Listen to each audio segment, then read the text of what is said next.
میں اس کو سوال کے انداز میں چلاتا جاؤں گا تاکہ عقائد کھلیں۔ ایک شخص مجھے کہتا ہے کہ مولانا صاحب تمہارا عقیدہ ہے کہ اللہ کی ذات ہر جگہ پر ہے اور اللہ کے نبی مدینہ منورہ میں ہیں۔ میں نے کہا بالکل یہی عقیدہ ہے۔ کہا جی ہمارا عقیدہ یہ ہے کہ جس طرح اللہ ہر جگہ پر ہیں اسی طرح اللہ کے نبی بھی ہر جگہ پر ہیں۔ فَعْلَمْ أَنَّهُ لَا إِلَٰهَ إِلَّا اللَّهُ محمد الرسول اللہ۔ کہا جی تمہارا عقیدہ؟ میں نے کہا بالکل۔ کہا جی کلمہ پڑھو۔ میں نے کہا لا الہ الا اللہ۔ کہا جی ترجمہ کرو۔ میں نے کہا اللہ کے علاوہ کوئی معبود نہیں، معبود صرف اللہ ہے، توجہ رکھنا۔ کہا جی دوسرا جز۔ میں نے کہا حضرت محمد اللہ کے رسول ہیں؟ مجھے کہتے ہیں۔ میں نے کہا جی ہاں۔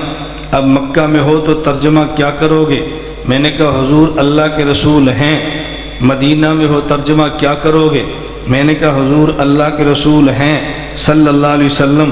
سرگودا میں ہو ترجمہ کیا کرو گے؟ میں نے کہا حضور پاک اللہ کے رسول ہیں۔ کوٹ نجیب اللہ میں ترجمہ کیا کرو گے؟ میں نے کہا حضور اللہ کے رسول ہیں۔ کہتا ہے ہوئے نا پھر ہر جگہ، دیکھو کلمے سے ثابت۔ میں نے کہا آپ بتاؤ آپ کا قبلہ کیا ہے؟ مجھے کہتا ہے جی کعبہ۔ میں نے کہا مکہ میں کیا کہو گے؟ کہا جی کعبہ ہمارا قبلہ ہے۔ مدینہ میں کیا کہو گے؟ کعبہ ہمارا قبلہ ہے۔ سرگودا میں کیا کہو گے؟ کعبہ ہمارا قبلہ ہے۔ کوٹ نجیب اللہ میں کیا کہو گے؟ کعبہ ہمارا قبلہ ہے۔ میں نے کہا کعبہ ہر جگہ پر ہے؟ مجھے کہا نہیں۔ میں نے کہا پھر جواب کیا دو گے؟ اس نے کہا جی کعبہ ہے تو مکہ میں لیکن قبلہ یہاں سے بھی ہے۔ میں نے کہا حضور ہے تو مدینہ میں، ان کی رسالت یہاں بھی ہے۔ میں نے کہا اس پر کوئی اور دلیل ہے؟ آپ دلیلیں پیش کرو، میں دلیل آخر میں لے آؤں گا، تم سارے دلائل بیان کر لو۔ کیا جی قرآن کریم میں ہے وَمَا أَرْسَلْنَاكَ إِلَّا رَحْمَةً لِلْعَالَمِينَ۔ اس کا ترجمہ کیا ہے؟ ہم نے آپ کو تمام جہانوں کے لیے رحمت بنا کے بھیجا ہے۔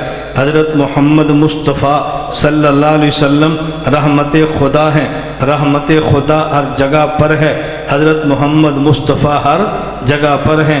یہ میں طلباء کے لیے کہہ رہا ہوں، یہ منطق کی شکل رابع ہے جس میں ایک صغریٰ ہے ایک کبریٰ ہے۔ حد اوسط صغریٰ میں محمول ہے، کبریٰ میں موضوع ہے۔ اس کو گرا دو تو نتیجہ نکلے گا۔ اس نے کہا جی محمد مصطفیٰ رحمت خدا ہیں، رحمت خدا ہر جگہ پہ ہیں تو محمد مصطفیٰ ہر جگہ پہ ہیں۔ دیکھو قرآن سے ثابت ہے۔ میں نے کہا میں بھی قرآن پڑھتا ہوں، قرآن کریم میں ہے وَالَّذِي جَعَلَ الشَّمْسَ ضِيَاءً، اللہ نے سورج کو روشنی بنایا۔ میں بھی کہتا ہوں سورج روشنی ہے، روشنی ہر جگہ پر ہے، سورج ہر جگہ پر ہے۔ تو کہہ دے کہ سورج ہر جگہ پر ہے۔ کہا جی وہ تو ہر جگہ پہ نہیں ہے۔ میں نے کہا قرآن کہتا ہے ہر جگہ پہ ہے، تو کیوں نہیں مانتا؟ کہا جی اس آیت کا مطلب یہ ہے سورج تو آسمان پر ہے، اس کی روشنی ہر جگہ پر ہے۔ میں نے کہا اس آیت کا معنی یہ ہے حضور مدینہ میں ہیں اور آپ کی رحمت ہر جگہ پر ہے۔ میں نے کہا کوئی اور دلیل ہے تو وہ لے آؤ۔ کہا جی ہمارے پاس حدیث بھی ہے۔ میں نے کہا کون سی؟ کہا جی بخاری شریف۔ میں نے کہا بسم اللہ پڑھیں۔ آپ کے علم میں ہے قبر میں فرشتہ 3 سوال کرتا ہے۔ نمبر 1 تیرا رب کون ہے، نمبر 2 تیرا نبی کون ہے، نمبر 3 تیرا دین کیا ہے۔ لیکن بخاری شریف میں لفظ کیا ہے؟ ما ربک، تیرا رب کون ہے، ما تقول فی ھذا الرجل، اس شخص کے بارے میں تو کیا کہتا ہے۔ کیا جی بندہ فوت ہوا ہے کوٹ نجیب اللہ میں، دفن ہوا ہے کوٹ نجیب اللہ میں، اور فرشتہ اس قبر میں آتا ہے اور پوچھتا ہے ما تقول فی ھذا الرجل، اس شخص کے بارے میں کیا کہتا ہے۔ عربی میں 2 لفظ ہیں، ایک لفظ ذالکا، ایک لفظ ھذا۔ جب دور ہو تو کہتے ہیں ذالکا وہ، اور جب قریب ہو تو کہتے ہیں ھذا یہ۔ اگر حضور مدینہ میں ہے تو وہ تو کوٹ نجیب اللہ سے دور ہے۔ فرشتہ کے ما تقول فی ذالک الرجل، ان کے بارے میں کیا کہتا ہے؟ وہ کہتا ہے ما تقول فی ھذا الرجل۔ اس سے پتہ چلا کہ حضور یہاں پر قبر میں ہیں، اور ایک وقت میں بندہ ایک نہیں فوت ہوتا، لاکھوں فوت ہوتے ہیں، لاکھوں قبروں میں سوال ہوتا ہے، لاکھوں قبروں میں یہی جواب ہوتا ہے۔ تو پتہ چلا حضور ہر قبر میں ہیں، تو پھر حاضر ناظر ہوئے نا، ہر جگہ پہ ہوئے۔ میں نے کہا تیری دلیل کی بنیاد یہ ہے کہ جب قریب ہو تو کہتے ہیں ھذا، میں قرآن کریم کی آیت پڑھتا ہوں، اب تیرے اصول پہ بات کرتے ہیں۔ ابراہیم علیہ السلام کی قوم ہے، وہ ستاروں کو پوجا کرتی ہے، ابراہیم نے رد کیا تو فرمایا فلما، قرآن کریم میں ہے کہ حضرت ابراہیم علیہ السلام نے جب ستارے کو دیکھا، آسمان پہ تھا، ابراہیم علیہ السلام نے فرمایا ھذا ربی، فلما جن علیہ اللیل رأى کوکبا قال ھذا ربی، استفہامیہ بات کہنا، ھذا ربی، یہ میرا رب ہے، یہ میرا رب ہے، میں اس کو رب مان لوں، یہ رب ہے۔ میں نے کہا ابراہیم علیہ السلام زمین پر ہیں، ستارہ آسمان پر ہے، میت کوٹ نجیب اللہ میں ہے، حضور مدینہ میں ہیں، کوٹ نجیب اللہ اور مدینہ کا سفر تھوڑا ہے، زمین سے ستارے کا سفر زیادہ ہے، تو فرشتے نے ذالک کا نہیں کہا، حضرت ابراہیم علیہ السلام نے ذالک کا نہیں فرمایا بلکہ ھذا فرمایا ہے، ذالک کا نہیں فرمایا ھذا۔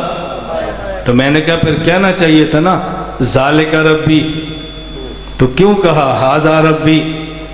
اس کی تو بس ہو گئی نا، کیونکہ شبہات یاد کیے تو ختم ہو گئے۔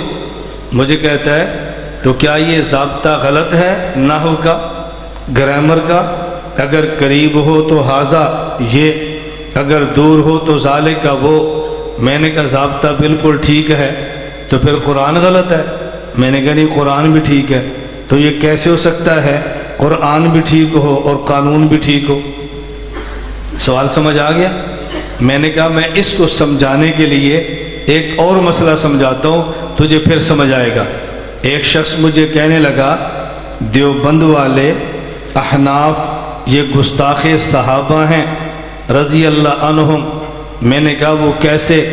کہا جی ہدایہ کتاب تمہاری ہے؟ میں نے کہا ہماری ہے۔ صاحب ہدایہ کہتا ہے ھذا مذہب ابی حنیفہ رضی اللہ عنہ، ابو حنیفہ کو رضی اللہ عنہ کہتا ہے، یہ صحابہ کی گستاخی ہے۔ میں نے کہا وہ کیسے؟ کہتے ہیں صحابی کو کہتے ہیں رضی اللہ عنہ، اور صحابہ کے بعد ولی کو کہتے ہیں رحمت اللہ علیہ، اور ہدایہ ابو حنیفہ کو کہتا ہے رضی اللہ عنہ۔ اس نے ولی کو صحابی کی جگہ پہ کھڑا کر دیا، دیکھو گستاخی ہے۔ میں نے کہا جو صحابی نہ ہو ولی ہو اس کو رضی اللہ عنہ کہنا یہ گستاخی ہے؟ کہتے ہیں جی ہاں۔ میں نے کہا میں قرآن پڑھتا ہوں، تو نے فتویٰ لگانا ہے اللہ پر، اور فتویٰ لگانا ہے قرآن پر۔ قرآن کریم میں ہے والسابقون الاولون من المہاجرین والانصار والذین اتبعوہم باحسان رضی اللہ عنہم۔ مہاجرین صحابہ رضی اللہ عنہم، انصار صحابہ رضی اللہ عنہم، ان کی اتباع کرنے والے بعد والے رضی اللہ عنہم۔ قرآن نے اسے رضی اللہ عنہم کہا جو صحابی نہیں ہے، تو لگا فتویٰ قرآن پہ۔ سمجھ آ رہی؟ مجھے کہتا ہے تو یہ اصول غلط ہے۔ میں نے کہا اصول ٹھیک ہے، اصول غلط ہے، صحابی کو رضی اللہ عنہ اور بعد والے کو رحمت اللہ علیہ۔ میں نے کہا اصول ٹھیک ہے، تو پھر قرآن غلط ہے؟ میں نے کہا قرآن بھی ٹھیک ہے۔ کہتا ہے جی پھر؟ میں نے کہا توجہ رکھنا ذرا، میں اب اس اصول کو سمجھانے کے لیے ایک مثال دینے لگا ہوں۔ میری عادت ہے میں ہر بات کو مثال سے سمجھاتا ہوں، قانون بھی، قاعدہ بھی، آیت بھی، حدیث بھی، عقیدہ بھی۔ ان پڑھ سے ان پڑھ بندے کے پھر دماغ میں اترتا ہے۔ میری بچی فیصل آباد ایک مدرسے میں پڑھتی ہے، میں فیصل آباد میں تھا، لاہور جانا تھا۔ میں نے پوچھا آپ کے یہاں جمعہ کتنے بجے ہے؟ ایک استاذ کو کہا جی ہمارے یہاں جمعہ 1:30 بجے ہوتا ہے۔ میں نے کہا میں جمعہ آپ کے پاس پڑھوں گا۔ انہوں نے کہا جی آپ نے آنا ہے تو بیان بھی کر دیں۔ میں نے بیان کیا، پھر خطبہ دیا، پھر جمعے کی نماز پڑھائی، اور وہ طلبہ سب مجھے جانتے ہیں، استاذ بھی جانتے ہیں۔ جب فارغ و دفتر میں بیٹھے تو میں نے کہا ذرا میری بچی کو بلا دیں میں مل لوں۔ کہا جی آپ کے پاس کارڈ ہے؟ کیا کہتے ہیں؟ میں نے کہا میرے پاس کارڈ؟ مجھ سے بھی کارڈ مانگتے ہو؟ کارڈ کیوں ہوتا ہے؟ میں نے کہا کارڈ کیوں ہوتا ہے مدرسے کا؟ وہ موت میں نہیں تھا نا، استاذ تھا، اس کی تو مجبوری تھی مجھے۔ میں نے کہا کارڈ کیوں ہوتا ہے؟ کہتا ہے جی کوئی باپ نہ ہو اور لے جائے، شوہر نہ ہو لے جائے۔ میں نے کہا مجھے تو آپ جانتے ہیں نا۔ کہا جی غلطی ہو، بلا دیتے ہیں۔ میں نے کہا بات سمجھو، بچیوں کے مدرسے میں کارڈ اس لیے ہوتا ہے کہ کوئی غلط حرکت نہ ہو جائے، اور جب کسی کو جانتے ہو وہاں کارڈ ہو تب بھی ٹھیک ہے، نہ ہو بولو۔ ایک شخص ایسا ہے پتہ نہیں صحابی ہے یا نہیں، جب رضی اللہ عنہ لکھیں گے تو پتہ چلے گا صحابی ہے، رحمت اللہ علیہ لکھیں گے تو پتہ چلے گا صحابی نہیں ہے۔ یہ اصول تب ہے جب پتہ نہ چلے، اور جب بندہ اتنا معروف ہو ہر کسی کو پتہ ہو کہ صحابی نہیں ہے، اس کو رضی اللہ عنہ کہہ دو تب بھی ٹھیک ہے، رحمت اللہ علیہ کہہ دو تب بھی ٹھیک ہے۔ بات سمجھ آئی؟ میں نے کہا علمی جواب تو ہو گیا۔ اور اگر میں سمجھتا ہوں کہ آپ کا سوال بددیانتی کا ہے، آپ کا سوال بددیانتی کا ہے، حنفیت سے بغض کا ہے، دیوبندیت سے نفرت کا ہے، اور یہ صرف امت کو توڑنے کے لیے ہے، کہتے ہیں نہیں۔ میں نے کہا اچھا یہ علمی سوال ہے، دیانت والا ہے، کہتے ہیں جی ہاں۔ میں نے کہا پھر لگاؤ فتویٰ سعودی حکومت پہ، وہ گستاخ صحابہ ہیں۔ مجھے کہتے ہیں کیوں؟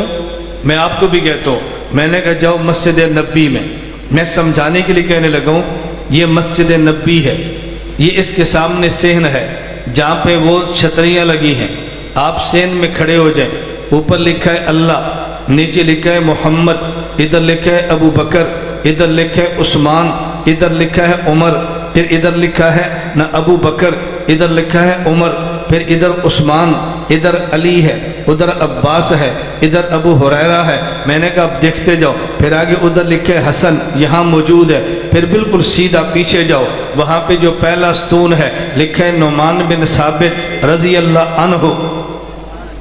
کیا لکھا ہے؟ لگاؤ فتویٰ۔ میں نے کہا اگر دیانتدار ہوتے تو فتویٰ ان پہ لگاتے، اس کا مطلب یہ کہ دیانت نہیں ہے، بغض ہے۔ جواب تو آ گیا۔ میں اب سمجھانے لگا ہوں، صحابی ہو تو رضی اللہ عنہ ہو، صحابی نہ ہو تو رحمت اللہ علیہ۔ لیکن ضابطے کے اندر ایک ضابطہ اور ہے، وہ کیا؟